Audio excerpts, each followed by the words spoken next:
Everyone, आप सभी का स्वागत है मेरे चैनल जिसका नाम है मिसेस आनंद क्लासेस और मैं हूँ स्मृति। तो लास्ट क्लास हमने पार्ट 2 किया था साउंड चैप्टर का, तो ये आज लास्ट पार्ट है पार्ट 3। ठीक है, तो इसमें हम लोग देखेंगे reflection of sound. Reflection of sound क्या होता है? ठीक है, sound bounces off a solid और a liquid like a rubber ball bounces off a wall. Like light, sound gets reflected at the surface of a solid or liquid and follows the same laws of reflection as you have studied in earlier classes. The directions in which the sound is incident and is reflected make equal angles with the normal to the reflecting surface at the point of incidence, and the three are in the same plane. An obstacle of large size which may be polished or rough is needed for the reflection of sound waves. तो अब हम लोग sound waves का reflection के बारे पढ़ेंगे। तो जैसे हमने रिफ्लेक्शन पढ़ा था, जैसे कोई भी ऑब्स्टिकल से साउंड टकराता है तो रिफ्लेक्ट बैक होता है। ठीक है, जैसे लाइट होता है वैसे ही साउंड होता है। साउंड में भी वही है लॉज ऑफ रिफ्लेक्शन, जो normal laws of reflection light के लिए फॉलो होते हैं। ठीक है, और क्या बोला, डायरेक्शंस क्या होता है, वो इंसिडेंट और रिफ्लेक्शंस जो होते हैं, रिफ्लेक्टेड और इंसिडेंट एंगल दोनों इक्वल होता है, नॉर्मल के साथ इक्वल एंगल बनाता है। ठीक है, सेम प्लेन में तीनों होते हैं, the incident ray, the reflected and the normal. तो देखिए यहाँ पे बुक में दिया हुआ है रिफ्लेक्शन। जैसे ये क्लॉक का नॉइज साउंड आता है, ये हमारा क्लॉक का है साउंड। तो ये एक इंसिडेंट रे लेता है, यहाँ से रिफ्लेक्ट बैक होता है हमारे ईयर में। ठीक है, ये इंसिडेंट हो गया,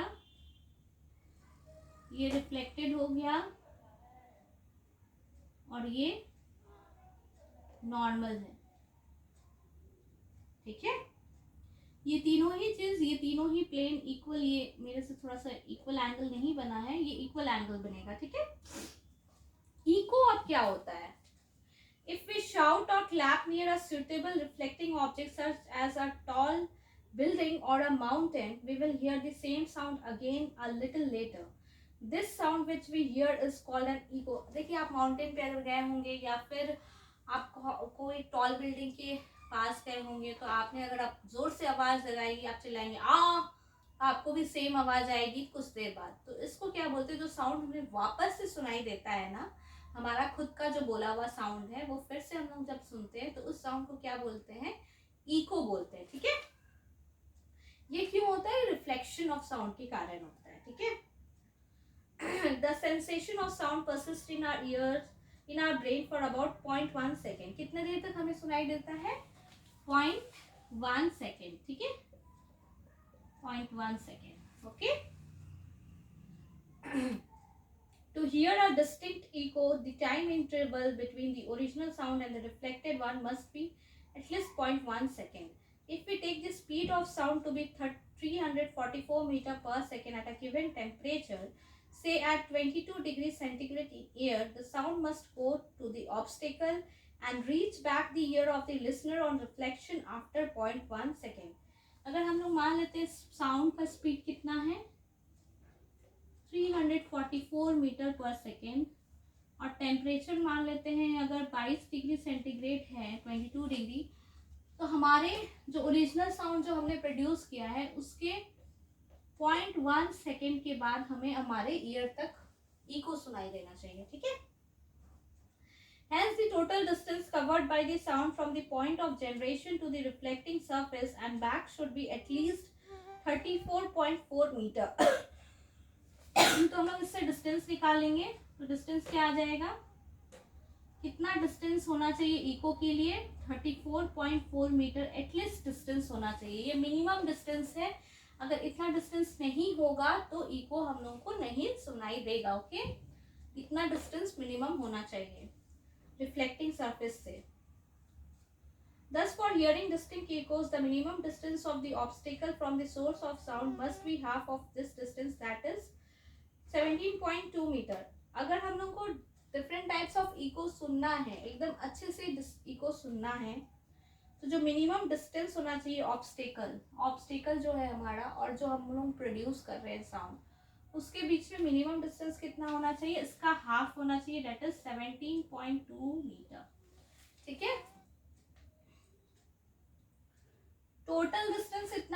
चाहिए, लेकिन अगर हम लोग को सुनना है उसके लिए ये इसका हाफ डिस्टेंस होना चाहिए ऑब्स्टेकल, और जो लिसनर है उसके बीच का जो डिस्टेंस होना चाहिए वो कितना होना चाहिए, 17.2. This distance will change with the temperature of the air. ये जो डिस्टेंस है ये कांस्टेंट नहीं है, this will change according to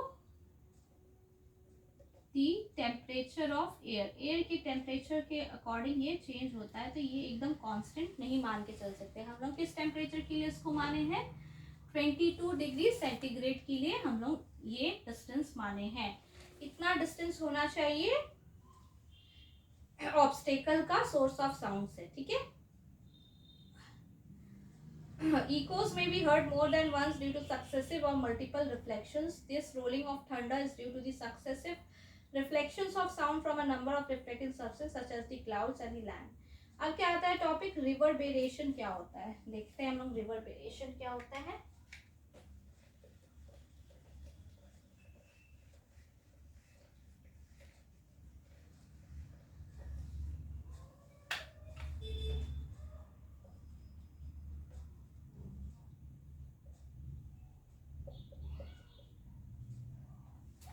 Reverberation of sound created in a big hall will persist by repeated reflection from the walls until it is reduced to a value where it is no longer audible. The repeated reflection that results in this persistence of sound is called reverberation. In an auditorium or big hall, excessive reverberation is highly undesirable. देखिए क्या होता है ना, कोई big hall हो या auditorium हो तो वहां पे क्या होता है, रिपीटेड रिफ्लेक्शन हो जाता है, तो क्या होता है, साउंड बहुत ज़्यादा देर तक परसिस्ट करता है. तो ये रिपीटेड रिफ्लेक्शन जो होता है, परसिस्टेंस ऑफ जो साउंड को जो मतलब एग्जिस्ट करता है हमारा साउंड, उसको रिवर्बेरेशन बोलते हैं. क्या बोलते हैं, रिवर्बेरेशन. रिपीटेड रिफ्लेक्शंस के कारण जो होता है. ठीक है, रिपीटेड रिफ्लेक्शंस होता है. ठीक है, इसके कारण क्या होता है, साउंड परसिस्ट करता है, परसिस्टेंस ऑफ साउंड.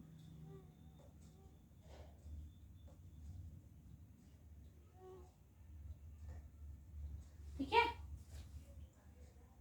तो इसको कम करने के लिए क्या करते हैं, the roof and walls of the auditorium are generally covered with sound absorbent materials like compressed fiberboard, rough plaster or draperies. The seat materials are also selected on the basis of their sound absorbing properties. तो इसको कम करने के लिए हम लोग reverberation कम करने के लिए जो ऑडिटोरियम का वॉल होता है ना, उसको कुछ प्लास्टर से करते हैं या फिर ऐसा मटेरियल यूज करते हैं जिसमें साउंड एब्सॉर्बिंग क्वालिटी हो. ठीक है, अब एक एग्जांपल है 12.2 देख लेते हैं. Numerical, a person clapped his hands near a cliff and heard the echo after 2 seconds. What is the distance of the cleave from the person if the speed of sound is taken as 346 meter per second? देखिए तो यहाँ क्या दिया हुआ है, यहाँ पे दिया हुआ है आपका स्पीड. स्पीड क्या दिया हुआ है, 346 मीटर पर सेकेंड. ठीक है, टाइम दिया हुआ है 2 सेकेंड. डिस्टेंस दिया हुआ है,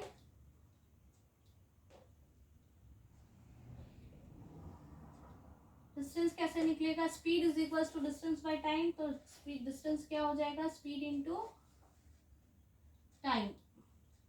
कितना आ जाएगा, 692 मीटर. ठीक है, तो इतना डिस्टेंस टोटल डिस्टेंस है. तो हाफ डिस्टेंस होगा, what is distance of the cleave from the person. Cleave क्या हो गया आपका, ऑब्स्टेकल हो गया, और पर्सन क्या हो गया, लिसनर हो गया. तो अभी हमने पढ़ा था जस्ट थोड़ी देर पहले कि इस दोनों के बीच में जो डिस्टेंस होना चाहिए, जो टोटल डिस्टेंस आएगा उसका हाफ होना चाहिए. तो ये बात हमेशा दिमाग में रखिएगा, एग्जाम में ये मिस्टेक मत कीजिएगा. अगर ये इसका ये टोटल डिस्टेंस बोलता है तो यही रहता, बट ये ऑब्स्टेकल और लिसनर्स के बीच में डिस्टेंस बोल रहा है तो इसका हाफ हो जाएगा, 692/2 हो जाएगा. तो क्या आ जाएगा, 346 मीटर हो जाएगा. ठीक है, तो चलिए एक इंटेक्स्ट क्वेश्चंस भी है. An echo is heard in 3 second. What is the distance of the reflecting surface from the source given that the speed of sound is इतना, यहाँ पे स्पीड ऑफ साउंड दे दिया reflecting surface from the source, source मतलब जहाँ से sound generate हुआ है, तो यहाँ भी हाफ हो जाएगा, ठीक है। Uses of multiple reflection of sound, कहाँ कहाँ हम लोग मल्टीपल रिफ्लेक्शन ऑफ साउंड को यूज करते हैं, ठीक है। मेगाफोन्स और loud healers, horns, musical instruments such as trumpets and sehnais are all designed to send sound in a particular direction without spreading it in all directions। मतलब देखिए एक particular direction में हमें साउंड चाहिए, तो ये सब जो इंस्ट्रूमेंट होते हैं, मेगाफोन हुआ या फिर आपका हॉर्न्स हुआ, तो ये पर्टिकुलर डायरेक्शन में देते हैं, ठीक है।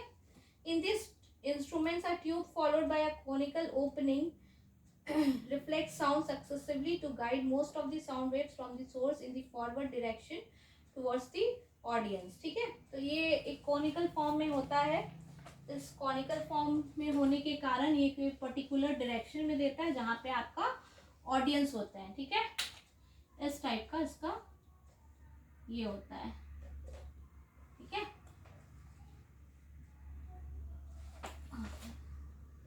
इसे ऐसा बना दे तो ज्यादा बेटर होगा कॉनिकल फॉर्म में, ठीक है। Stethoscope is a medical instrument used for listening to sounds produced within the body, mainly in the heart or lungs. In stethoscope, the sound of the patient's heartbeat reaches the doctor's ears by multiple reflection of sound. तो example और हो गया आपका stethoscope भी, ठीक है। Stethoscope, hope so मैंने spelling गलत नहीं लिखा हो, TETH, TE स्टेथो, स्टेथोस्कोप, ठीक है। Generally the ceilings of concert halls, conference hall, cinema hall का भी ऐसा ही होता है, ठीक है। रिफ्लेक्शन, मल्टीपल रिफ्लेक्शंस होता है, इसी के कारण कर्व्ड होता है उनका surface. A curved so that sound after reflection reaches all corners of the hall. क्यों कर्व्ड होता है सिनेमा हॉल्स के सिनेमा हॉल्स क्यों कर्व्ड होते हैं? Conference hall, cinema halls are curved so that sound जो है ना सारे कॉर्नर्स में पहुंचे, ठीक है, इसलिए सिनेमा हॉल वगैरह कर्व्ड होते हैं, ठीक है। रेंज ऑफ हियरिंग, कितना दूर तक हम लोग सुन सकते हैं, तो उसका एक रेंज होता है, ठीक है। तो वो रेंज ऑफ हियरिंग अभी हम लोग देखते हैं।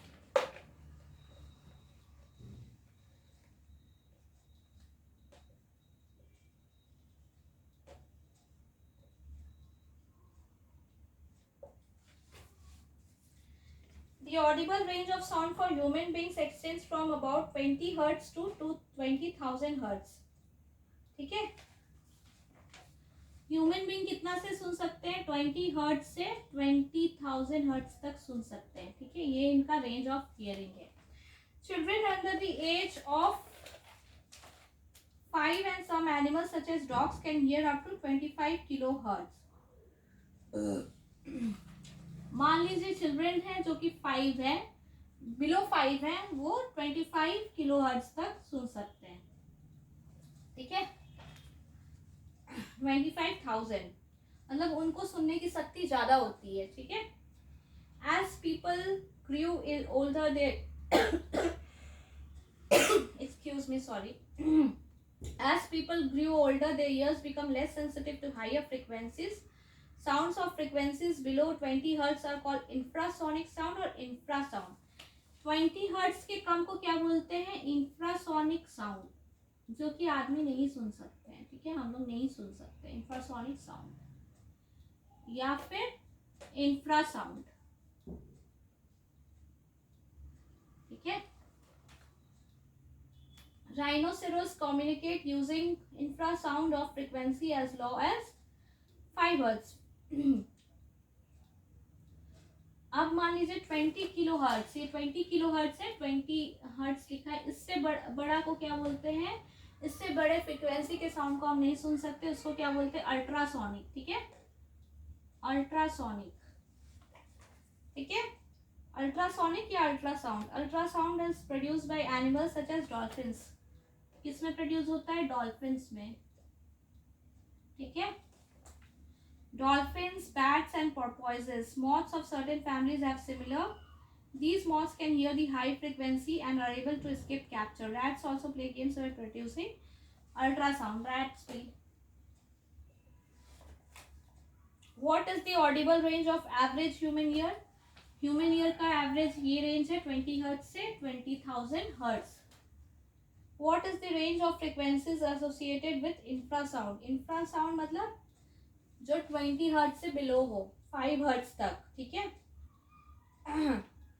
एप्लीकेशंस ऑफ अल्ट्रासाउंड, अब अल्ट्रासाउंड की एप्लीकेशंस क्या क्या है वो हम लोग देख लेते हैं। Ultrasounds are high frequency waves, ये तो हम लोग जान गए अल्ट्रासाउंड्स क्या है, हाई फ्रीक्वेंसी वेव्स है, ठीक है। अल्ट्रासाउंड क्या है, high frequency wave.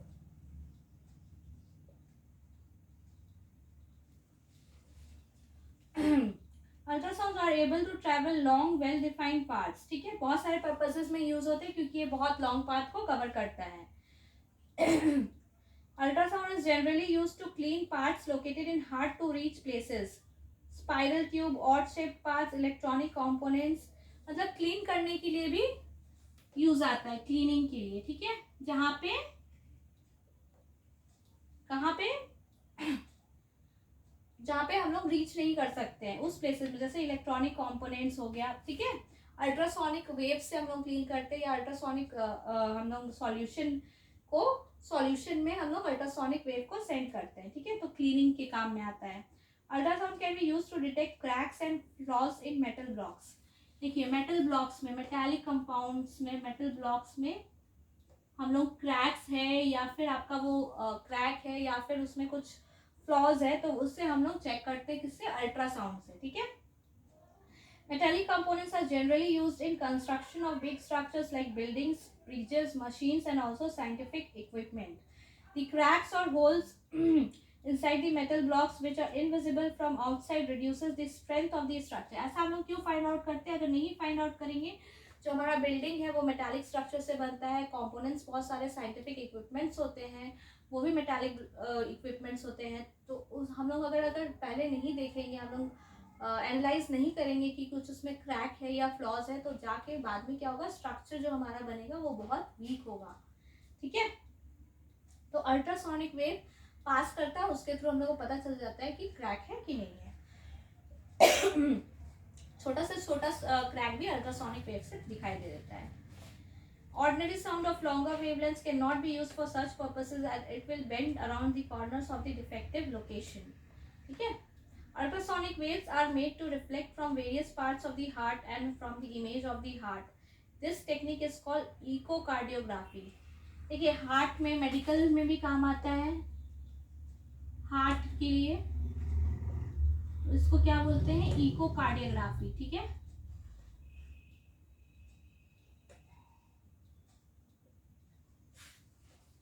Ultrasonic scanner is an instrument which uses ultrasonic waves for getting images of internal organs of the human body। देखिए अल्ट्रासोनिक जो स्कैनर होता है, अल्ट्रासाउंड स्कैनर, वो अंदर के इमेजेस को, हम लोग के बॉडी के अंदर के ऑर्गन्स के इमेजेस को देखने के लिए भी काम आता है, ठीक है। Ultrasonography is also use for examination of the fetus during pregnancy. Ultrasonography, ultrasound बोलते हैं या फिर अल्ट्रासोनोग्राफी, प्रेगनेंसी के टाइम में फीटस जो होता है वो देखने में काम आता है, ठीक है। अल्ट्रासाउंड में भी employed to break small stones. Ultrasound से हम लोग का जो पेट में, किडनी में स्मॉल स्टोन्स बनते हैं ना, उसको फाइन ग्रेन्स में भी ब्रेक करने के काम आते हैं। तो बहुत सारा मेडिकल फील्ड में बहुत सारा यूजेस है अल्ट्रासाउंड वेव्स का। अब क्या आता है, सोनार। सोनार क्या है देखते हैं हम लोग।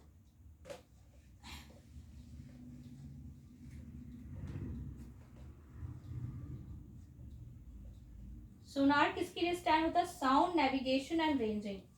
साउंड नेविगेशन एंड रेंजिंग, ठीक है, ये इसका फुल फॉर्म है। Sonar is a device that uses ultrasonic waves to measure the distance, direction and speed of underwater objects. ये क्या है, एक डिवाइस है, ठीक है, क्या मेजर करता है, स्पीड, डायरेक्शन एंड डिस्टेंस। किसका डिस्टेंस करता है, स्पीड, डायरेक्शन एंड डिस्टेंस किसका करता है, अंडर वाटर डिवाइसेस का, ठीक है, अंडर वाटर डिवाइसेस। ठीक है, कैसे वर्क करता है? Sonar consist of a transmitter and a detector and is installed in a boat or ship. ठीक है, ट्रांसमीटर और डिटेक्टर क्या होता है इसमें? दो चीज होती है। पहला चीज क्या होती है? ट्रांसमीटर, और दूसरा डिटेक्टर। ठीक है, ट्रांसमीटर क्या प्रोवाइड करता है? ये ट्रांसमिट करता है अल्ट्रासोनिक वेव्स, ट्रांसमिट करता है। ठीक है, these waves travel through the water and after striking the object on the seabed get reflected back and are sensed by the detector। ये जब ऑब्जेक्ट जो वाटर अंडर वाटर जिस ऑब्जेक्ट में हम लोग को चाहिए उसमें वो हीट करने के बाद वापस ये यहाँ पे आती हैं और डिटेक्टर में सेंस होती हैं। ठीक है, इस तरह से ये साइकिल काम करता है। ट्रांसमीटर से जाता है ऑब्जेक्ट में, जो बेड है सी बेड में हमारे जो ऑर्गेनिजम्स है उसमें हीट करता है और फिर डिटेक्टर में सेंस होता है। The detector converts the ultrasonic waves into electrical signals which are appropriately interpreted। ये क्या करता है? अल्ट्रासोनिक वेव्स को इलेक्ट्रिकल सिग्नल में बदली करता है। ठीक है,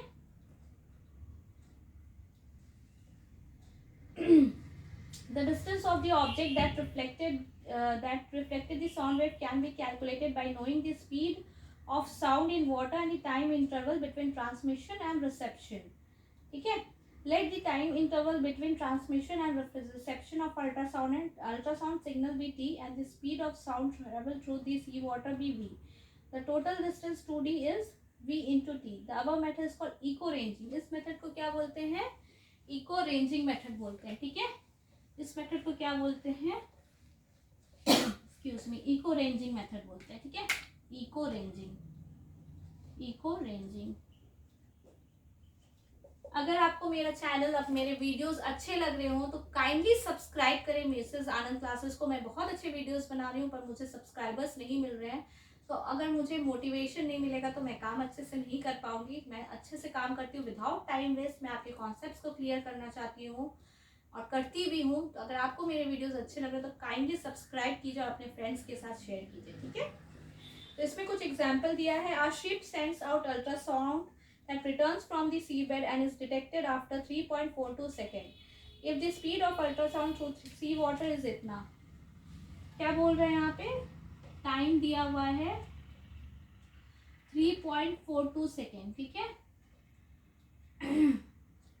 स्पीड दिया हुआ है 1531 मीटर पर सेकेंड। ठीक है, अब क्या पता करना है हमें? डिस्टेंस पता करना है। तो डिस्टेंस क्या होता है? डिस्टेंस होता है ये जो वैल्यू होगा क्या होगा? 2d is equals to 1531 into 3.42। तो d क्या आ जाएगा? 1531 इंटू 3.42 डिवाइडेड बाई 2। ये वैल्यू क्या आ जाएगी? 2618 मीटर। ठीक है, डिस्टेंस ये आ जाएगा 2d। क्यों? क्योंकि हम लोग को बताया गया ये ट्वाइस डिस्टेंस होता है। ठीक है, as mentioned earlier, bats search out prey and fly in dark night by emitting and detecting reflections of ultrasonic waves. The high-pitched ultrasonic squeaks of the bat and reflected from the obstacles or prey and return to bats here as shown. The nature of reflections tells the bat where the obstacle or prey is and what it is like। ठीक है, तो जो हमारा bat animal होता है ना, bat, वो कैसे करता है? वो इसी टाइप से अल्ट्रासोनिक वेव्स में के थ्रू करता है। स्ट्रक्चर ऑफ ह्यूमन ईयर, हमारा ह्यूमन ईयर का स्ट्रक्चर कैसा है? How do we hear? We are able to hear with the help of an extremely sensitive device called the ear. हम लोग कैसे सुनते हैं? ईयर की वजह से। It allows us to convert pressure variations in air and with audible frequencies into electrical signals that travel to the brain via the auditory nerve। The auditory aspect of human ear is discussed below। ये अब हमारा human ear का दिया है। क्या क्या parts होते हैं ह्यूमन ईयर में? बेसिकली वही दिया हुआ है। आउटर पार्ट को हम लोग पिन्ना बोलते हैं। ये साउंड को कलेक्ट करता है सराउंडिंग से। जो कलेक्टेड साउंड है वो पास होता है ऑडिटरी कैनाल से। ठीक है, at the end of the auditory canal उसमें थिन मेम्ब्रेन है जो कि ईयर ड्रम बोलता है। ठीक है, या टिम्पैनिक मेम्ब्रेन। जब कॉम्प्रेशन होता है तब क्या होता है? ईयर ड्रम में प्रेशर पहुंचता है और फिर आउटसाइड में होता है। इस कारण से ईयर ड्रम इनवर्ड हो जाता है। तो the eardrum moves outward when the rarefaction reaches it. Eardrum जब रेयर फ्रैक्शन होता है तो वो आउटवर्ड मूव करता है, ठीक है। In this way the ear drum vibrate, इस वजह से ईयर ड्रम जो हमारा वाइब्रेट करता है। तो वाइब्रेशंस जो होते हैं वो एम्पलीफाई होते हैं, मतलब इंक्रीज करते हैं 3 टाइम्स, सेवरल टाइम्स, ठीक है। 3 बोन से, the hammer, anvil and stirrup. Middle ear में 3 बोन है, हैमर, एनविल एंड स्टिरअप, ठीक है। तो मिडिल ईयर ट्रांसमिट करता है प्रेशर वेरिएशन को जो साउंड हम लोग को रिसीव होता है इनर ईयर में, ठीक है। इनर ईयर में अब क्या करता है, the pressure variations are turned into electrical signal, ठीक है। कौन सिग्नल को चेंज करता है, कन्वर्ट करता है प्रेशर वेरिएशंस को इलेक्ट्रिकल सिग्नल में, कॉक्लिया। तो ये सब टर्म्स आपको थोड़े याद करने पड़ेंगे। दिस इलेक्ट्रिकल सिग्नल्स, अब ये जो इलेक्ट्रिकल सिग्नल है ये ब्रेन का है। सिंपल टर्म्स में आप देखिए तो हमारा ईयर जो है वो रिसीव करता है प्रेशर वेरिएशन जो ईयर में होता है, उसके थ्रू हमारा साउंड होता है, ठीक है। उस प्रेशर वेरिएशंस को हम लोग कन्वर्ट करते हैं ऑडिबल फ्रिक्वेंसीज में। वो कैसे होता है, ऑडिबल फ्रिक्वेंसीज में कन्वर्ट होता है कैसे, इलेक्ट्रिकल फ्रिक्वेंसी सिग्नल्स में, ठीक है। ऑडिबल फ्रिक्वेंसी जो हम लोग सुनते हैं वो कन्वर्ट होता है इलेक्ट्रिकल सिग्नल्स में, जो ट्रैवल करता है हम लोग का ब्रेन में, किसके थ्रू, ऑडिटरी नर्व के थ्रू। ये मेन है। और ये सब सारा आपका दिया हुआ है, क्या क्या हमारे ईयर के अंदर है और क्या क्या नेम है उसका और क्या क्या फंक्शन है, ठीक है। इसको ध्यान से पढ़ लीजिएगा। और जो ब्रेन है वो इंटरप्रेट करता है साउंड को। तो इसी के साथ मेरा ये चैप्टर भी आप लोगों के साथ खत्म होता है। तो काइंडली अच्छे से देखिएगा इस वीडियो को। इसका ये तीसरा पार्ट है, पार्ट 1, पार्ट 2, पार्ट 3, तीनों वीडियोस को वॉच कीजिएगा और चैप्टर को कंप्लीट कीजिएगा। Thanks a lot for watching my video and stay tuned to Mrs Anand classes.